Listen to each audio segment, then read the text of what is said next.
है। बिल्कुल, और ये क्वेश्चन भी है मेरा जो मैं जानता हूँ पूछना है। So stretches I can show you more. Can physiotherapy really prevent surgery? आप अपने ही चेयर को उसके अकॉर्डिंग कैसे एडजस्ट कर सकते हैं। वी ऑलवेज से दैट बच्चे तो वही करेंगे जो आप करोगे। आप अपना कभी भी वाटर बॉटल एंड गिलास आप अपने डेस्क पे ना रखें, दूर रखें, और आपको अलार्म लगाइए कि 30 मिनट्स में आपको पानी का एक सिप लेकर आना है।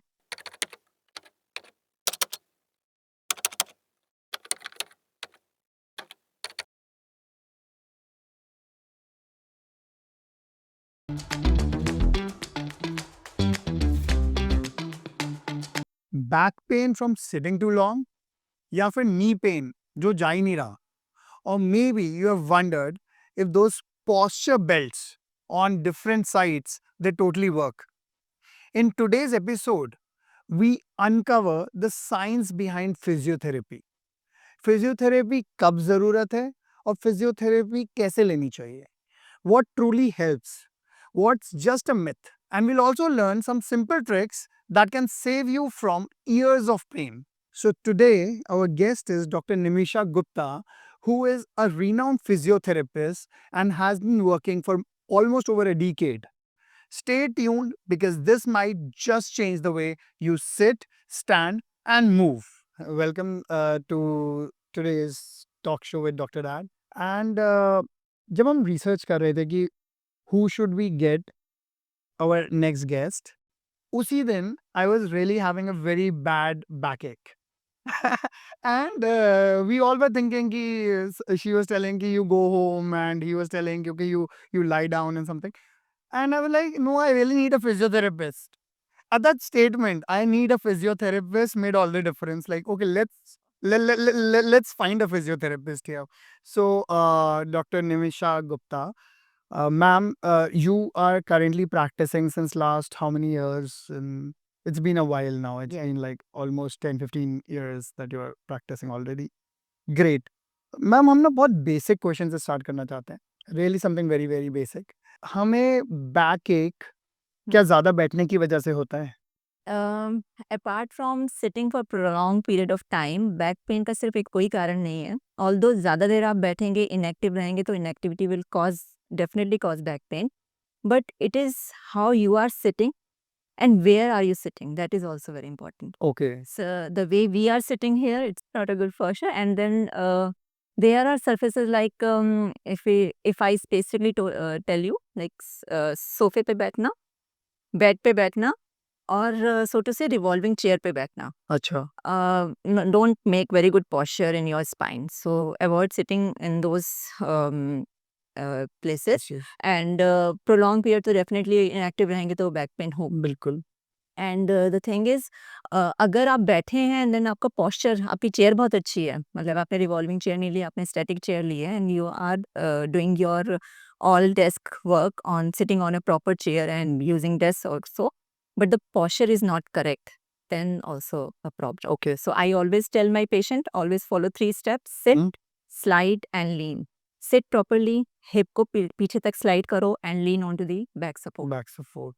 तो that makes जो मोस्टली हमें कुछ हद तक कार की ड्राइविंग सीट पे मिल जाती है पोजीशन. कार की ड्राइविंग सीट में भी एक प्रॉब्लम है, हाँ हाँ. क्योंकि जो नॉर्मल गाड़ियाँ, छोटी गाड़ियाँ हैं, उनमें बकेट सीट होती है. राइट. सो बकेट सीट से अगेन हमारा बैक का पोस्चर ठीक नहीं बनता. Okay. तो कार की sitting is again a very big topic कि कार में कैसा पोस्चर होना चाहिए, सिटिंग में कैसे कुशन्स यूज करने चाहिए. अगर बकेट सीट नहीं है तो आपका जो एंगल है, बैक का angle, that should be between 90 to 100 degree. Okay. बहुत ज़्यादा पीछे ऐसे लेट के चलाते हैं, that is also not very correct. And the distance from steering, वो भी बहुत ज़्यादा नहीं होना चाहिए. वो भी बहुत ज्यादा नहीं होना चाहिए.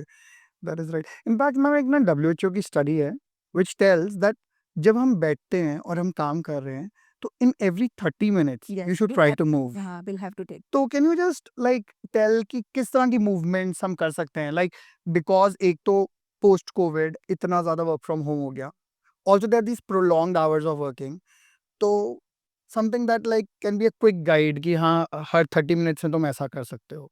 30 मिनट्स में कुछ डेस्क स्ट्रेचेस कर सकते हैं. 30 मिनट्स में एक जो मैं जनरली अपने पेशेंट्स को बोलती हूँ कि आप अपना कभी भी वाटर बॉटल एंड गिलास आप अपने डेस्क पे ना रखें, दूर रखें, और आपको अलार्म लगाइए कि 30 मिनट्स में आपको पानी का एक सिप लेकर आना है. तो 30 मिनट्स में आपको उठ के जाना होगा, पानी लेकर आना होगा and then you will have to sit again. So that movement again will give you much relief. एक मूवमेंट होगा, बॉडी जॉइंट्स भी मूव होंगे एंड स्ट्रेचेस डेफिनेटली सिटिंग ज़्यादा देर के लिए करेंगे तो एंटीरियर नी जॉइंट पेन भी होता है। सो हैमस्ट्रिंग की stretch is very important. Shoulder, क्योंकि आप एक constantly you are looking on monitor and everything. बिल्कुल। So, neck, Mhm. this tuck in, shoulder rotations, stretches, forward stretches, overhead stretches, and little bit of rotation. हम इनको थोड़ा detail में कर सकते हैं बिकॉज एक्चुअली में यहाँ पे इतने अच्छे फिजियोथेरेपिस्ट आए हुए हैं और हम अगर उसको ढंग से डेमोन्स्ट्रेट भी ना करें तो it will not be a justified thing. Demonstrate everything on myself. आप मेरे को बता दो, मैं कर लेता हूँ। Stretches I can show you more. या little bit. So, number one is hamstring stretch. तो sitting में हम कैसे कर सकते हैं? बिल्कुल. So just sit properly and take your one leg forward. Okay. I hope this Yeah. is visible. Yeah. And keep your knees straight and then just approach to the toes. Oh okay okay ठीक है? Okay. Your ankle should be in is मतलब pull towards you, हाँ the knee straight and just try to touch it. Correct. So you will get stretch at 2 points. One this calf Calf muscle muscle. and hamstring muscle. Okay okay. So this is one तो stretch. इसको कितनी बारी करना चाहिए, मतलब At just least एक? there are two ways. या तो आप एक स्ट्रेच करें 20 seconds तक होल्ड कीजिए या 2-3 स्ट्रेचेस कीजिए 10 टाइम्स होल्ड करके। Okay So the second one is forward stretch like this. Just stretch yourself forward. Just imagine there is a wall in front of your hands and you will have to push the wall. Right. So you are not moving forward. Your just shoulders are moving forward. So this is forward stretch. And chin tuck. Chin tuck क्योंकि हम forward करके बैठे हैं, बिल्कुल। Screen को देखे तो at the end क्या होता है, हम फॉरवर्ड हेड करके ऐसे बैठे हुए हैं।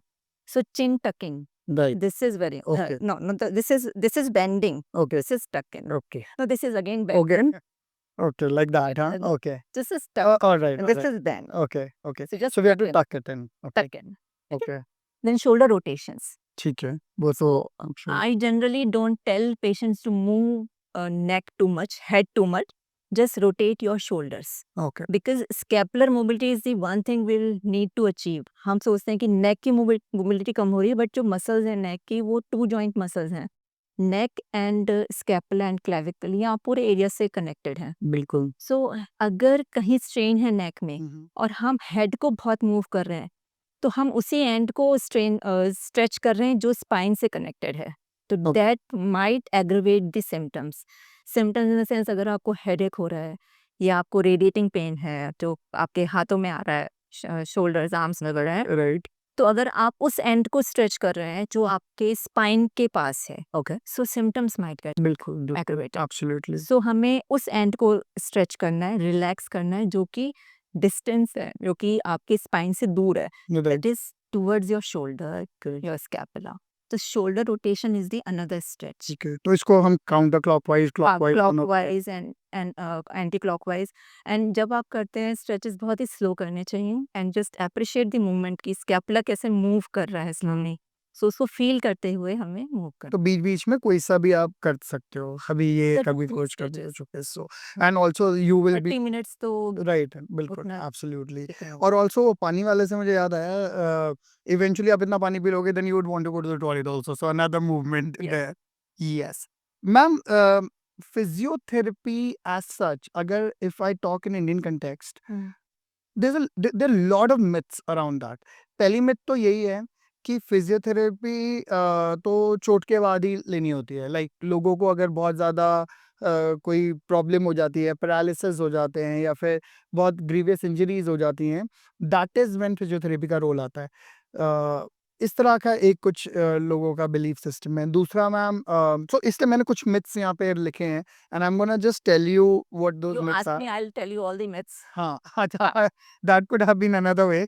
बिल्कुल, मैं ये बोलता हूँ, इसके बाद आप भी बताना कि कौन से मिथ्स हैं फिर, ठीक There are है? many myths because एक तो लगता है कि रेफरल चाहिए हमें, कि अगर आपको किसी फिजियो को दिखाना है तो आपको कहीं ना कहीं किसी क्लिनिशियन को दिखाना होगा, किसी न्यूरो को दिखाना है, किसी कार्डियो को दिखाना है, फिर आप first point refer of contact नहीं होते हैं। हाँ, हाँ, हाँ, कि आप पहले रेफरल्स लेके आएंगे, दिखाएंगे, फिर वो कुछ लिखेंगे कि आपको ये फिजियोथेरेपी में ये स्पेसिफिकली कराना है, ठीक है। तो फिर पेशेंट हमारे पास लेकर आएंगे। तो क्या दैट इसके इज लिए नॉट ट्रू। तो क्या इसके लिए आप ब्रीफली ये बता सकते हो कि कौन से पेशेंट्स आपके पास डायरेक्टली आ सकते हैं? All patients can come to us directly. अगर मुझे बुखार है तो मैं नहीं आऊँगा? बुखार है तो डेफिनेटली आप नहीं आएँगे, बट जैसे जॉइंट्स पेन है, मसल रिलेटेड पेन है, आपको कोई लग रहा है कि बैलेंस इश्यू है, आपको वॉकिंग में कॉन्फिडेंस फ़ील नहीं हो रहा, अगर आपके नोन टू आपके घर वाले फ़ील कर रहे हैं कि आपकी आपकी चाल थोड़ी-सी बदल रही है, ओके। एनी इश्यूज़ आप राइट। नहीं समझ में आपको आ रहा है कि क्या है, बुखार के लिए तो डेफिनेटली कोई नहीं जाता। राइट। और अगर किसी को खाँसी है और इस तरह का खाँसी चीज़ें? के लिए भी they can come to us, we can tell them, अगर कफ है we can auscultate the patient, chest को ऑस्कल्टेट करके वी कैन एक्चुअली असेस कि कोई स्पुटम है, कोई कंजेशन है या नहीं है। कंजेशन है then also we can guide them कि आपको इसको कैसे क्लियर आउट करना है, what are the other ACBTs techniques होती हैं, कि हम क्या टेक्निक्स आपको बता सकते हैं, आप अपने आप भी कर सकते हैं। It is not a regular session, but we can guide them कि आप फॉलो अप्स कर लीजिए। जिन लोगों को जैसे क्रॉनिक कफ होता है, बहुत ज़्यादा वो हाँ, रह जा रहे हैं। How to manage those coughs we can okay, also. Okay. So it is not only about the joint pains and those या थिंग्स, इट्स ऑल्सो कहीं क्या हम लोग this is just a question in my head, क्या हम इसको preventively भी सोच सकते हैं? क्या आपकी ब्रांच को हम एज़ अ प्रिवेंटिव मेजर भी, लाइक लेट्स से अगर आए? मैं कहूँ बहुत ग्लोरीफाई करना हो जाएगा, but yes physiotherapy is lifestyle. Okay.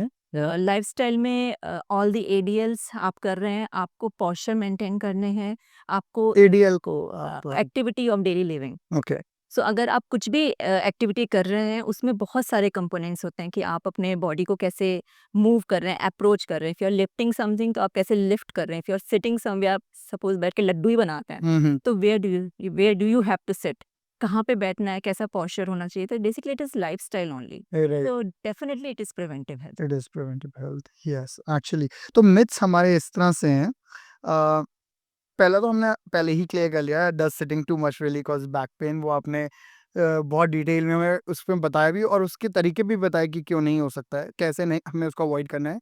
Ma'am, do posture character belts जो आजकल बहुत ज़्यादा चल रहे हैं, हर थर्ड पार्टी ऐप्स में मिल रहे हैं, ई-कॉमर्स साइट से मिल रहे हैं, क्या वो एक्चुअली में वर्क करते हैं या ये सिर्फ़ एक गिमिक है? Today only I got a message from a patient about the same oh! Thing. Okay, तो then I am spot on. So I told her, just take care of your posture, work on the things I have told you. Okay. Don't go for these things okay, because these are just gimmicks, I will say. These supports can initially give you an awareness of good posture. आपने बांधा है तो you will have that awareness. कि, okay, this is the way I'll have to sit. This is the way I'll have to move or walk. सो वो सिर्फ initial है। अगर आप उसको एक अवेयरनेस के लिए आप लेना चाहते हैं, there are certain activities and exercises also जो पोस्चर की अवेयरनेस के लिए हम देते हैं पेशेंट्स को। लेकिन अगर आप उसका प्रोलॉन्ग यूज़ करते हैं, अगर आप एक्सटर्नल कोई सपोर्ट बहुत ज़्यादा यूज़ कर रहे हैं, तो डेफ़िनेटली एक हैबिट फॉर्म हो जाती है उसको यूज़ करने की, डिपेंडेंसी हो जाती है, एडिक्शन हो जाता है कि नहीं मुझे सपोर्ट लेना ही लेना है। सो अल्टीमेटली वो मसल्स को और वीक करता जाएगा। एग्ज़ैक्टली। सो पोस्चरल मसल्स को हमें एक्टिवली ट्रेन करना है, उसको सपोर्ट देके वीक नहीं करना। तो हम एक्चुअली ट्रेन कैसे ट्रेन करते हैं, there are certain again the postural exercises okay, okay. तो जो हम जिम में जाके एक्सरसाइज करते एंड दोज़ आर डिफरेंट। हैं, those are different. You won't really like they are not similar to the. No जैसे पोस्चर के लिए समझो एक सिंपल सी थिंग है कि जैसे आप खड़े हैं, जस्ट इमेजिन, हम कहते हैं ना कि सब भगवान के हाथ की कठपुतली हैं। यस। तो आप ये इमेजिन कर लीजिए कि हम भगवान के हाथ की कठपुतली हैं, भगवान ने एक स्ट्रिंग हमारे सर से बांधा हुआ है और वो उसे पुल कर रहा है। तो आपको just feel tall, okay, okay. Stand tall, yeah, walk tall. Yeah. I mean आधा पोस्चर तो ऐसे ही सही हो जाएगा। आधा क्या, पूरा ही पोस्चर सही हो जाएगा, बिल्कुल। I think as a paediatrician, because मेरी डीलिंग ज़्यादातर बच्चों के साथ, पेरेंट्स जब बच्चों को लेकर आते हैं तभी होती है। अगर हम बहुत अवेयरनेस ले आएँ स्टार्टिंग में ही कि ऐसे ही चलना है, ऐसे ही चलना चाहिए, ऐसे ही बैठना चाहिए, just be a little more mindful about how you are sitting and how how your joints, वो हम एक वर्ड होता है ना हमारी फील्ड में स्पेशल, हम बोलते हैं the special sense that where our joints are in the air. अगर हमें थोड़ा-सा अवेयरनेस है ना, तो अगर हमारे को एक वो थोड़ा-सा अवेयरनेस बच्चों को हम बता दें कि when you are sitting just be little mindful how you're sitting and all. The thing is, Dr. Gaurav, it's not about telling them, it's about showing them. अरे वाह! We always say that बच्चे तो वही करेंगे जो आप बात करोगे. करेंगे. सो अगर उन्होंने देखा है फादर मदर लैपटॉप लेके बेड पे बैठे हुए हैं, तो डेफिनेटली वो भी बुक्स लेके बेड पे बैठे रहेंगे. सो वो वही करेंगे जो आप उनको बिल्कुल, दिखाएंगे. बिल्कुल. जब when I became a father, I was weighing around somewhere around 90 kgs. अब my daughter was growing up. अभी उसको गलत नहीं खाना चाहिए तो मैं गलत नहीं खाऊंगा. Yes. ठीक है. और look at the benefit that I got as a collateral is that even I lost my good leg. So yes, that is true. And exactly you are right कि वही होता है because you're not eating bad, then she knows what is bad and not let's not eat it. Like if you're eating it, I'm mindful I'm eating it. Okay. So that's one more thing I'll have to add here. Like जैसे furnitures की बात करते हैं, आप अपनी chair पे बैठ गए स्ट्रेट बच्चे के सामने एंड चाइल्ड इसकी हाइट इतनी नहीं है, तो आप उसके लिए उसकी हाइट के एप्रोप्रिएट चेयर अरेंज कीजिए. कि अगर आप उसको ट्राई करेंगे कि वो आपकी जैसी ही चेयर पे बैठे, तो उसका पोस्चर ठीक. बहुत सही आएगा ही नहीं. सो देयर आर 2-3 थिंग्स कि आप अपनी ही चेयर को उसके अकॉर्डिंग कैसे एडजस्ट कर सकते हैं. सो अपनी चेयर में आप बच्चे को पहले बिठाइए, उसका पैर नीचे कहाँ आ रहे हैं, मतलब वो ऑब्वियसली नीचे टच नहीं करेंगे फ्लोर को, तो फ्लोर और उसके पैर के बीच का जितना गैप है वहाँ पे आप स्टेप स्टूल रखिए. बच्चे का नीस जहाँ पे एज पे आ गया, टच हो गया, उसके बाद में उसकी थाइज आएंगी and then the child will be sitting on the chair. तो उसके बैक और बैक सपोर्ट, चेयर की बैक सपोर्ट के बीच में गैप है, वहाँ पे आप कुशन पुट कर दीजिए. So this is how you can transform that homely chair जो हम into a कर रहे हैं appropriate for appropriate children. आपने वो स्टार्टिंग में क्या एब्रीविएशन बोला था? Slide. Sit slide and lean. या हमने बेसिकली वो चीज इसमें इम्प्लीमेंट कर Yes. दी. Correct correct correct. Ma'am another thing is pain killers. So are pain killers better than physiotherapy for chronic pain? So पहले तो सोचो क्रॉनिक पेन होता क्या है. राइट. तो क्रॉनिक पेन जो कि बहुत टाइम से चल रहा है, और क्रॉनिक पेन्स का एक सिम्टम ये होता है कि वो कुछ दिन तक तो कुछ भी नहीं है, you will feel normal and again it flares up. फिर वो कुछ दिन रहता है and then if you start taking care of that, मतलब आप थोड़ा पॉस्चर्स का या कुछ हॉट पैक कोल्ड पैक ले लेंगे, तो फिर वो थोड़ा सा धीरे धीरे करके कम होता जाएगा. बिल्कुल. So in chronic pains, basically painkillers won't work. Only the awareness and the red flag signs कि हमें क्या चीज़ नहीं करनी to prevent that chronic pain to reappear. उसको रिकर होने से बचाने के लिए हमें क्या-क्या चीज़ें दिमाग में रखनी है, वो अवेयरनेस होनी चाहिए. एंड डेफिनिटली पेन किलर्स तो जस्ट उसका सेंसेशन रोक देते हैं कि बस आपको वो नमिंग कर दी थोड़ी. नमिंग कर दिया, आपको सेंस नहीं हो रहा कि वहाँ पे पेन है, but the damage is already happening there. Yes yes. Obviously that pain killers are not. तो when you talked about the red flag signs, क्या आप थोड़ा सा बता सकते हो उसके बारे में? इन या ये सब कंडीशन के लिए अलग होगा ऑब्वियसली? हाँ, सब कंडीशंस के लिए डेफिनेटली अलग होगा, लेकिन जैसे आपको कोई भी इन जनरल अगर आपको कोई स्ट्रेन आया बॉडी में और वो 3 से 4 दिन आपने पॉस्चर्स का भी ध्यान रखा, आपने हॉट पैक या आइस पैक भी ट्राई कर लिया, आपने जितना मेजर्स ले सकते थे प्रिवेंटिव मेजर्स, आपने रेमेडीज सारी ट्राई कर ली, लेकिन फिर भी वो 3-4 डेज तक वहीं का वहीं और इनफैक्ट बढ़ रहा है, तो आपको डेफिनेटली जाना चाहिए जीपी के पास या कंसल्टेंट्स के पास, गेट इट असेस्ड कि ये है क्या. Okay. So this is one thing. And अब स्पेसिफिकली अगर मैं कहूँगी तो हमेशा बहुत बड़ा एक चीज़ होती है, टॉपिक है कि आइस पैक लेना चाहिए कि हमें हॉट पैक लेना चाहिए. बिल्कुल. और ये क्वेश्चन भी है मेरा जो मैं जानता हूँ पूछना है. सो अब यही आना आएगा ना कि अगर हमें एकदम से पेन हुआ तो हम फिर आइस पैक लगाएं कि हॉट पैक बिल्कुल लगाएं. बिल्कुल. सो अगर आपको डाउट है इन इन एनी एक्यूट इंजरी, हमेशा आइस पैक ही लगाना चाहिए. ओके. सो आप आइस पैक ट्राई कीजिए घर पे, 3-4 डेज तक आइस पैक ही लीजिए, जस्ट मसाज नहीं करना. I always tell my patient don't go for massage. कहीं भी पेन है तो मसाज पे मत जाओ, just give the part little rest. हम राइस रिजीम कहते हैं अबाउट इट, रेस्ट. हाँ. आप बता भी सकते हो. So R is for rest, I is for ice, C is for compression and E is for elevation. So अगर आपको साथ में swelling भी आ रही है तो आप elevate करके रखें, जैसे कभी मोच आ जाती है. अब मोच आई है, आपको बहुत आप वेट बेयर नहीं कर पा रहे हैं, आप खड़े नहीं हो पा रहे उस पे वजन डाल के पैर पे, तो ज़रूर जाइए इमीडिएटली कि इंजरी अगर आपकी ऐसी हुई है कि आप गिरे हैं या कुछ ऐसे, तो आपको वेट नहीं करना, then you will have to Better directly go to a doctor और consult medical. यस, तो उसको दिखाइए and then get it done. अगर एक्सरे करवाना है तो एक्सरे करवाइए। Right, right.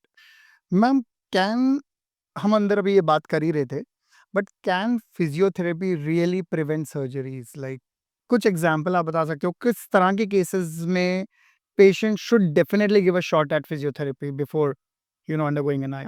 अगर मैं अपने क्लिनिकल एक्सपीरियंस से कहूँगी तो बैक सर्जरीज हमेशा अवॉइड करनी चाहिए and knee surgeries also. So exercises की, अगर नी पेन है, बैक में पेन है, though there are many things which are in our hands कि हमें करनी चाहिए बिफोर ऑप्टिंग फॉर सर्जरीज। और डायरेक्टली सर्जरी तो बहुत इजी ऑप्शन है।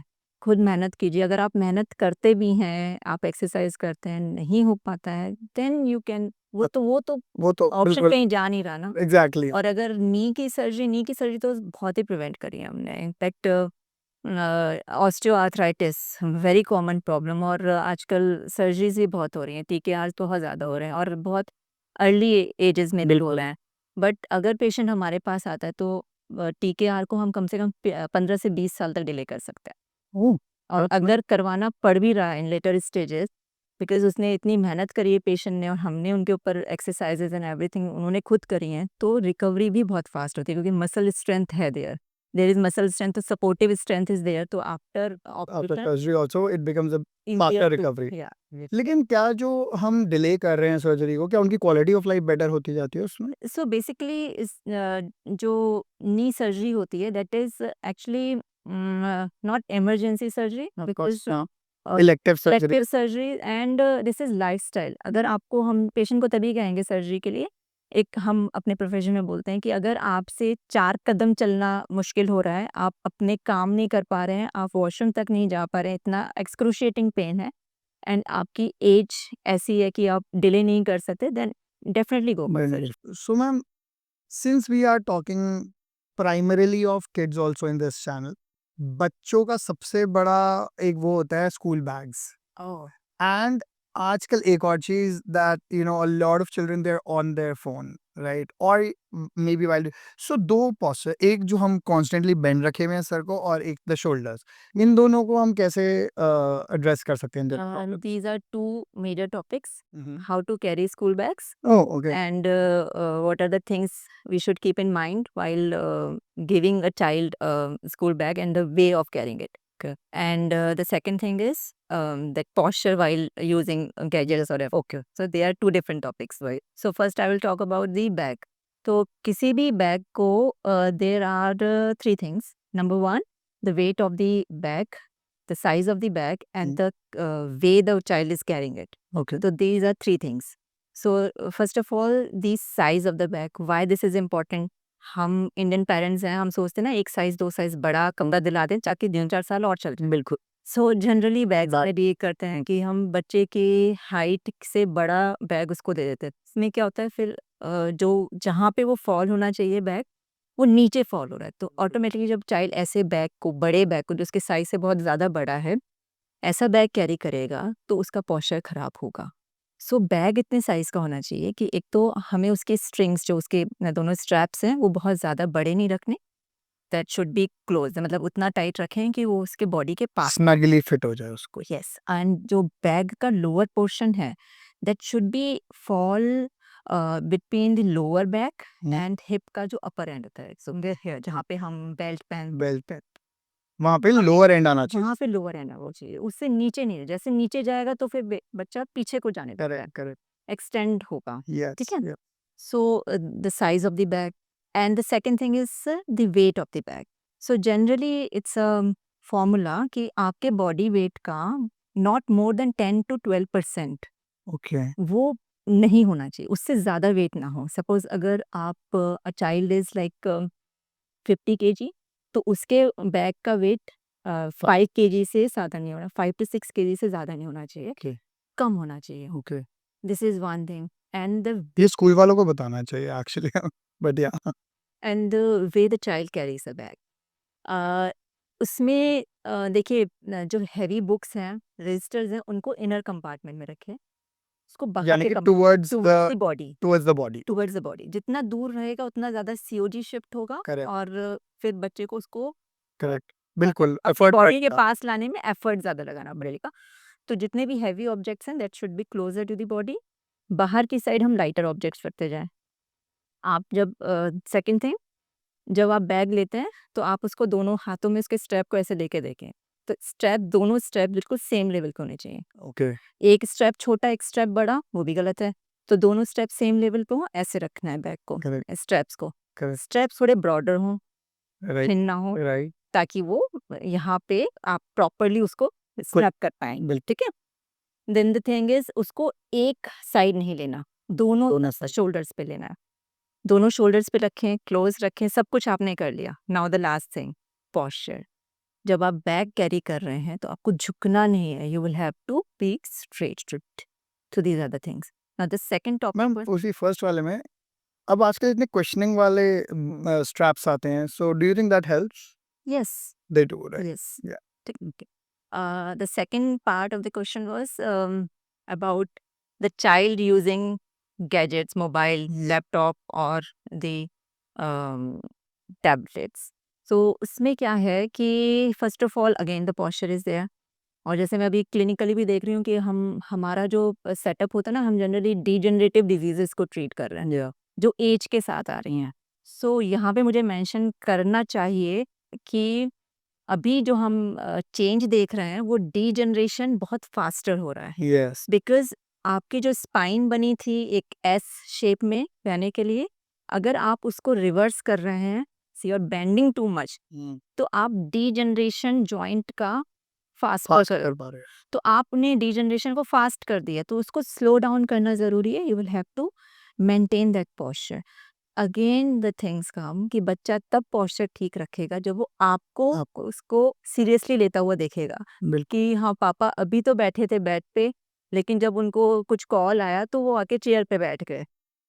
तो वो चीज़ बहुत ज़रूरी है और बच्चों को ये अवेयरनेस स्कूल में प्रोग्राम्स चला के और सेमिनार्स एंड वर्कशॉप्स करके बतानी चाहिए कि एक्चुअल में आपको क्यों ज़रूरी है पोस्चर का ध्यान रखना, कि आप बहुत देर तक अगर आप बेंड करके बैठेंगे बच्चों को, मतलब मैं क्लिनिक में भी देखती हूँ आजकल छोटे-छोटे बच्चे आ रहे हैं, गिडीनेस की कंप्लेंट लेकर आ रहे हैं, सर्वाइकल इश्यूज़ लेकर आ रहे हैं, पोस्चर उनका राउंडेड शोल्डर, स्लाउचिंग हो रही है, फॉरवर्ड हेड पोस्चर्स हो रहा है। So again go to a physio, get yourself assessed, आपका पोस्चर असेसमेंट कराइए, according to that get full exercise regime कि आपको क्या-क्या करना है, Okay. Get it done. And these exercises can be done at home by yes, ourselves. Yes, definitely. Okay. But मैं phone use करता हूँ, हम सब फ़ोन यूज़ करते हैं। So one What is the right posture for yes, us to use a phone? if I can Can we get a phone, please? first of all, if you are using phone just for calling or casual surfing, then it's okay.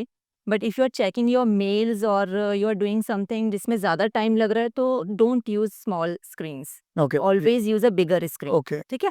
अगर आप just surfing वगैरह के लिए use कर रहे हैं तो always make sure that you should play with your eyes, the visual field, rather than bending your neck. Okay. So if I'm looking at phone, so I'm not bending my neck till I have the Yes. full So I'm just like नीचे मैं देख रहा नीचे देख रहे हैं, तो हमने अपना विजुअल फील्ड नीचे कर दिया, हमने ये नहीं किया, हूँ। Right? So instead of bending your neck, just keep your mobile in front of your eyes and then check it casually. अगर आप कुछ ज़्यादा काम कर रहे हैं, आप एडिटिंग वगैरह कर रहे हैं, तो always go for a bigger Bigger screen. And bigger screen में भी क्या है कि आपको उसको आई लेवल पे रखना चाहिए और थोड़ा डिस्टेंस पे रखें। और जब भी हम काम कर रहे हैं, फर्स्ट थिंग इज आपका एल्बो सपोर्टेड हो, ईदर ऑन द डेस्क और on the chair arm rest, Okay. क्योंकि अगर एल्बो सपोर्टेड नहीं है तो you are straining your these muscles. क्या इसकी वजह से मतलब अभी मुझे थोड़े टाइम पहले ट्रेपेजाइटिस हुआ था, बहुत गंदा हुआ था और मैंने फर्स्ट टाइम ये रियलाइज़ किया था कि कितना इम्पोर्टेंट है पोस्चर को सही रखना। एंड उसके बाद से फिर मैंने बहुत सारी चीज़ें मंगाई, ये कुशन, वो कुशन, ये वो, बट अल्टीमेटली मुझे रियलाइज़ हुआ just be mindful about your posture, that's all. Take an appointment with a physio. Yes, I did that as well. I mean, as soon as I could, मतलब it was such a bad pain that I was not able to, जो आपने वो red flags बताए ना कि washroom नहीं जा पा रहे हो, बेड से नहीं रखते, वो इतना, and it was horrible. And that's वही वाली बात है कि जब हो गया तब पता चला, but if I would have known कि हाँ what were the things. Ma'am किसी को चोट लग गई, what do you think is the number one thing that that person is doing wrong number one after the चोट? लाइक अच्छा, मतलब यू आर आस्किंग कि अगर इंजरी हुई है तो वो क्या गलत कर रहा है जो उसको नहीं करना चाहिए? इंजरी होने के बाद, इंजरी होने के बाद हाँ, क्या इंजरी गलत होने करते के हैं? बाद वो ऐसा क्या गलत कर, मतलब मोस्टली जो लोग गलत करते हैं ऐसा आपके प्रैक्टिस में? अम, सबसे पहले तो अगर इंजरी हुई है तो there are different types of injuries. अगर मैं कहूँ कि कोई लिफ्टिंग इंजरी हुई है, कहीं एकदम सडन पेन आया है, तो आइस पैक लें instead of hot pack. Generally हमें हमारे माइंड में होता है ना, बचपन से सुनते हैं सेक कर लो, सेक कर लो, सेक कर लो, सबको लगता है hot is the best one. बिल्कुल, बिल्कुल। बट जो एक कॉमन मिस्टेक है इंजरी के टाइम की, वो हॉट पैक करते हैं instead of ice pack. Right. हमेशा कभी भी एक्यूट इंजरी जो सडनली एकदम से पेन आया है, उसमें हमेशा हमेशा ice pack ice packing, right. This is the one thing. This is one thing. And generally because we are talking about this, हमें वार्म पैक्स या हॉट पैक्स कब करने चाहिए? Hot packs and warm packs, देखो initially क्या होता है, we want the vasoconstriction effect कि वहाँ पे इन्फ्लेमेशन एकदम से फ्लेयर अप ना हो, तो हम आइस आइस पैक पैक कर देंगे।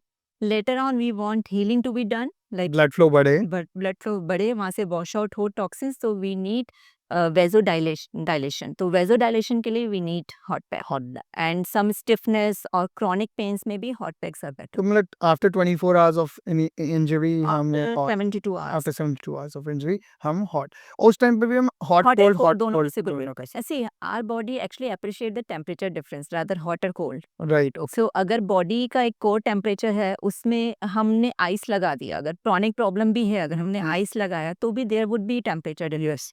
तो वो एक जिसे हम कहते हैं पोटेंशियल डिफरेंस होगा, बिल्कुल। तो ऑब्वियसली वहाँ पे फ्लो होगा ही होगा। अगर हमने हॉट पढ़ा है तो अगेन कोर से that difference is difference there. there, तो फिर भी फ्लो होगा। तो क्रॉनिक प्रॉब्लम्स में हम जनरली ऐसे बोल देते हैं कि अगर आपको चलो हॉट पैक नहीं ठीक लग रहा है, तो आप आइस पैक ट्राई तो ice pack.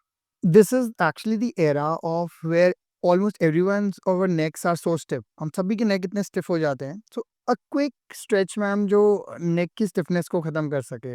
In the middle of the day मेरे को जब लगे कि हाँ हो रहा है, I can just do it and stiffness खत्म हो I already covered that part कि अगर आपको जैसे नेक में मसल्स हैं, one end is connected to your spine, the other end is connected lower down in your like shoulder scapula and shoulder blade and everything. So don't, अगर strain है तो जो हम जनरली करते हैं ना, अपना हेड मूव करने का ऊपर नीचे ऐसे राइट लेफ्ट रोटेशन ये सब कर रहे हैं, इसे करते हैं कड़ कड़ कड़ कड़ आवाज भी आएगी। राइट। तो ये सब नहीं करो, because spasm is there, stiffness is there. If you will move that and which is close to the spine, that might aggravate your other symptoms जो अभी नहीं है, हो सकते हैं होने लगे, हेडेक होने लगे, बिल्कुल एब्सोल्युटली। है ना। तो कंप्रेशन, अगर वो मसल टाइट है and you are using that spine को मूव कर रहे हो आप, तो हो सकता है वहां पे वो इरिटेशन, नर्व इरिटेशन स्टार्ट हो जाए और आपको फिर सिम्टम्स आने लगे। Right. So always go for lower, like आप स्कैपुला मोबिलिटी पे जाएं। स्कैपुलर मोबिलिटी के डिफरेंट एक्सरसाइजेज हैं कि आप स्ट्रेचेस कीजिए, forward stretch, overhead stretch, back stretches, and one exercise I usually tell my patient, wall standing. Okay. Just stand against the wall, एक बहुत गुड अलाइनमेंट में अपने आप को रखें, heel touching the wall, hip touching the wall, arms by your side, chin tucked in and shoulders pushed back. Okay. So after every like आपको strain आ रहा है तो एवरी आवर आपको 1 मिनट के लिए ऐसे खड़े होना है वॉल के अगेंस्ट, और 1 मिनट में जितना भी आप पोस्चर डैमेज कर चुके हैं that will be reset. So this posture we used to call it posture reset button for teaching. Okay. आगे आप जो posture बता रहे हो ना, when I was in my medical school first year, तो हमें ये समझना था फ्लेक्सर कौन सा, एक्सटेंसर कौन सा, ये सब सरफेस। तो हम इसको एनाटॉमिकल पोजीशन भी बोलते थे। Yes. तो हमारे पोजीशन में आर्म बिल्कुल लाइक दिस, है ना, और बट इसमें इसमें हम आर्म्स को अच्छा इसमें ऐसे ऐसे ओके, रखें। That's the only difference. Okay. तो हमारे को याद कराने के लिए हमारे प्रोफेसर ने ये बोला था, जब आप डिसेक्शन हॉल में अंदर आएंगे तो आप सब ऐसे ही वॉक करेंगे पूरे में।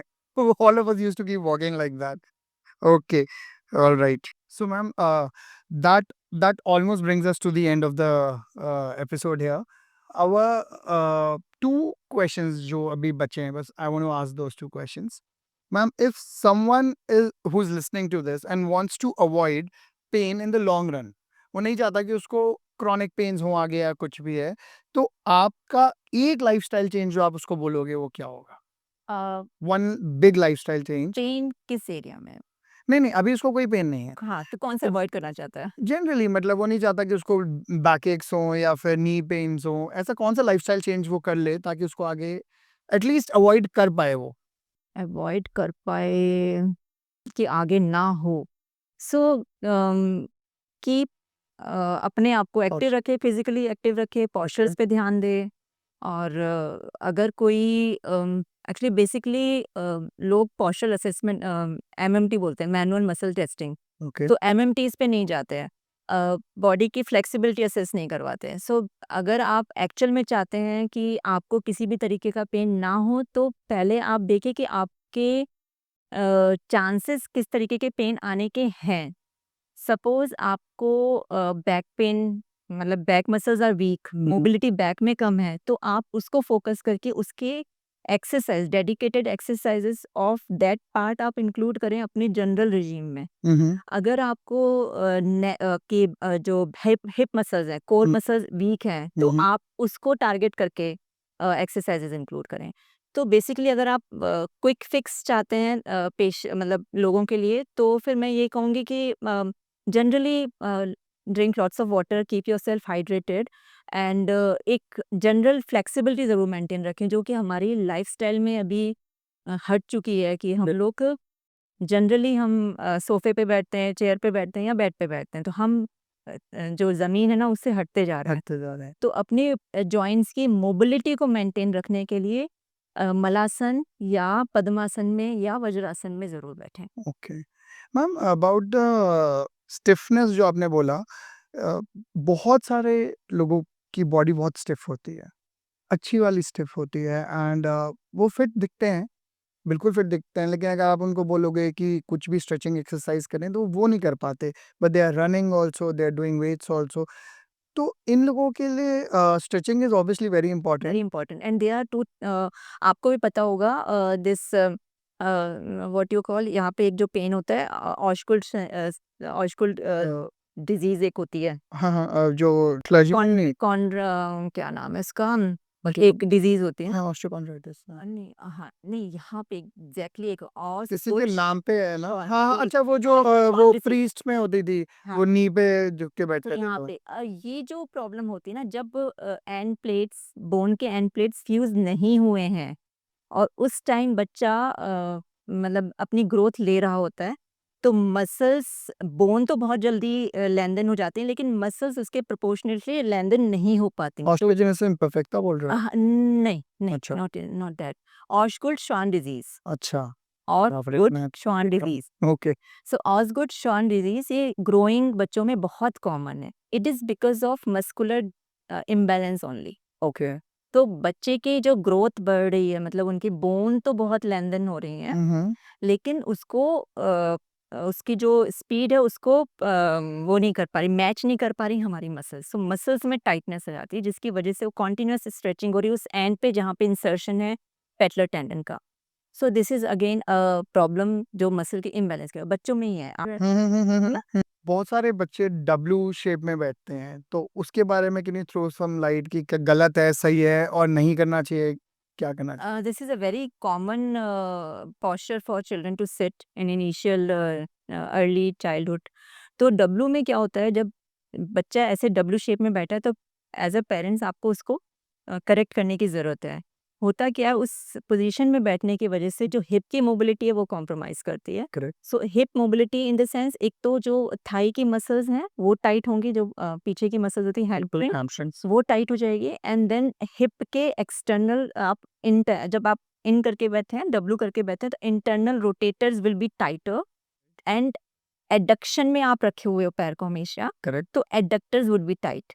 सो hip internal rotators and adductors would be tight. तो आपको बच्चे को आलती पालती पोजीशन में बिठाना है ताकि हिप ओपन अप हो। बिल्कुल। तो जो एडक्टर्स टाइट हो रहे हैं, इंटरनल रोटेटर्स टाइट हो रहे हैं, वो ना हो।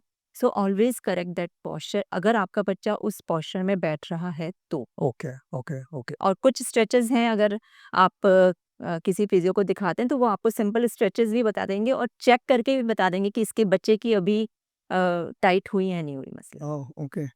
तो मोस्टली आप किस एज में इन रिकमेंड करते जनरल हो? जैसे बच्चा क्रॉल करना शुरू करता है ना, हम्म। क्रॉल करने के साथ-साथ उसी टाइम बैठता है। सो अगर हम उस समय देखें बच्चा बैठ रहा है और नहीं मान रहा है, तो आप उस टाइम ही उसको करेक्ट करने बिठा करेक्ट करना। आप देखते हैं बच्चा आराम से बैठ जाता है, आप उस टाइम अगर करेक्ट बिल्कुल, बिल्कुल, बिल्कुल, एब्सोल्युटली। मैम कोविड के बाद स्पेशली देखा गया कि ना बहुत सारे नॉकनी के केसेस मिलने लगे। Of course it might be because of relative vitamin D deficiency जो उसके बाद हुई। So can you throw a little light, क्योंकि आई एम श्योर आपके पास काफ़ी पेशेंट्स आए होंगे? आफ्टर कोविड एक्चुअली क्लिनिक में भी हमने कई बच्चे देखे हैं जो नॉकनी के केसेस लेकर आए हैं और बेसिकली अगर एक क्यू एंगल हम मेजर करवाते हैं, अगर क्यू एंगल ज़्यादा है, सर्जन कह रहे हैं कि आपको सर्जरी की तरफ जाना चाहिए, तो डेफिनेटली जाइए because that is the time कि आप उसको करेक्टिव जो है। करेक्टिव कर सकते हैं। लेकिन अगर वो क्यू एंगल ज़्यादा नहीं है, you still have time, so physiotherapy have very good options to correct the Q angle also and वो नॉकनी ठीक भी हो जाता है because that is growing age only. Correct, correct. तो जनरली बॉयज़ में हम 13 इयर्स तक 13 टू 15 इयर्स तक मानते हैं कि 13 टू 15 इयर्स से पहले अगर आपका नॉकनी आया है तो उसको डेफ़िनेटली हमें एक्सरसाइज़ेज़ से और करेक्टिव स्प्लिंट्स और ब्रेसिंग से हमें उसे ठीक सही। करना चाहिए। नहीं अगर ग्रोइंग स्टेज आ चुकी है उससे पहले मतलब बोन डेवलप हो रही है उससे पहले हमें ये डिसीज़न ले लेना है कि हमें सर्जरी की तरफ जाना है और ये तो करना ही करना है। अगर हमारे पास टाइम ज़्यादा नहीं है, ग्रोइंग एज खत्म होने वाली, तो फिर हमें सर्जरी और एक्सरसाइज की जहाँ तक बात आती है, तो हिप के एक्सटर्नल रोटेटर और हिप के एब्डक्टर्स उनकी एक्सरसाइज होती हैं। आप किसी भी फिजियोथेरेपी तो ये क्लिनिक में फिजियो में ही मतलब क्लिनिक में ही हो सकती है या ये they teach you and actually जो मेरी प्रैक्टिस है नॉकनी पेशेंट्स को ट्रीट करने की, बच्चों को ट्रीट करने की, वो है जनरली कि पेशेंट बच्चा आएगा हमारे साथ, उसका पहले तो पूरा असेसमेंट करेंगे, एमएमटी करेंगे, मैनुअल मसल टेस्टिंग। उसमें जो मसल्स हमें वीक लग रही हैं कि जिन मसल से हमें काम करना है, तो एक उसका पूरा एक एक्सरसाइज रिजीम तैयार करते हैं। बच्चा याद कर पाए, पेरेंट्स याद कर पाएँ, तो इनिशियल 2 सेशंस हम पेरेंट्स के गाइडेंस में ही करते हैं, ताकि वो उसको फिर नोट डाउन करके चार्ट्स वगैरह बना के we handed over those exercises to the parents कि आप make the child do these exercises. So weekly आपने 2-3 सेशन स्टार्टिंग में रेगुलर करे बच्चे के साथ, पेरेंट्स के साथ, दोनों के साथ किए ताकि बच्चा भी सीखे कि उसे एक्चुअली किस लेवल तक स्ट्रेचिंग्स करनी है, किस लेवल तक एक्सरसाइज़ेज़ करनी है। पेरेंट्स भी सीखें सही टेक्निक्स क्या कराने की। उसके बाद में हम एवरी वीक फ़ॉलो-अप रखते हैं। ओके। फिर और एक्सरसाइज़ेज़ में जो हमें चेंजेस लाने होते हैं, धीरे-धीरे हम उसमें इंटेंसिटी वाइज़ उसको प्रोग्रेसिवली हम चैलेंजिंग बनाते रहते हैं। So that is a way regular sessions की ज़रूरत नहीं होती है, जस्ट कि जब बच्चा तो थोड़ा-सा फिर गुड यूज़्ड टू स्टफ हो गया है कि एक हाँ, मुझे ये एक्सरसाइज़ेज़ करनी ही करनी है रूटीन में, उसके बाद में हम फ़ॉलो-अप्स एंड आपने काफ़ी इसमें अच्छे रिजल्ट्स देखे। रिज़ल्ट्स देखे हैं डेफिनिटली। चलिए। Ma'am with this we have come to an end. If there is just one message जो आप ऑडियंस को देना चाहते हो अबाउट एनीथिंग। सो ऑडियंस के लिए एक ही मैसेज है keep yourself active and drink lots of water keep yourself hydrated and we are physios we are qualified professionals. अगर आपको कोई भी प्रॉब्लम होती है don't hesitate walk in to a clinic of a physiotherapist चाहिए get yourself assessed and हम एक बहुत मिसकंसेप्शंस भी है लोगों में कि हम बहुत ज़्यादा hefty फीस चार्ज करते हैं लेकिन आप देखिए जो क्वालिटी ऑफ ट्रीटमेंट हम देते हैं शायद आपको कहीं मिलेगा इतना। Thank you so much, Dr. Nimisha ji. It was a wonderful conversation that we've had, and I'm sure it'll be helpful for our audiences. Thank you for Thank you, ma'am. me here. Thank you. If this episode made you rethink your posture or reminded you to stretch, then it's already done its job. Don't forget to share it with a friend who complains about that backache or even a knee pain every day. Until next time, keep stretching, keep moving, keep learning, and keep listening.